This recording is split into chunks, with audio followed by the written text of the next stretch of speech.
Hi guys! For today's video, nandito nga pala ako ngayon sa JGMD Medical Clinic and Animal Bite Center. Located nga pala ito guys dito sa JFDS Street, Barangay Ampid 1, San Mateo, Rizal. At dahil pataas ng pataas na rin ang cases na nagkakaroon ng flu, I suggest na magpa-flu vaccine na rin tayo dito sa JGMD San Mateo Branch. At dahil grand opening nga ngayon ng JGMD San Mateo Branch, ay naimbitahan tayo ni Miss Camila, ang owner ng Medical Clinic and Animal Bite Center. At dahil nga grand opening, ay meron tayong libreng drinks and foods. At ito nga guys yung kanilang clinic, at ito naman si Sir, ang husband ni Miss Camila na owner ng JGMD dito sa San Mateo Branch and their family. At dahil nga dumating na si Pastor, ay sinimulan na niya ng i-bless ang newly opened JGMD branch dito sa San Mateo, Rizal. At marami na rin ang nagpapa-flu vaccine, at kami rin ni Mrs. ay nagpa-flu vaccine na rin para protektado.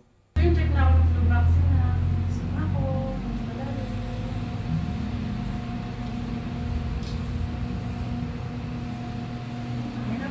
Salamat po. Makita nung lang po, ano po ba yung kagandahan ng nagpapa-flu vaccine?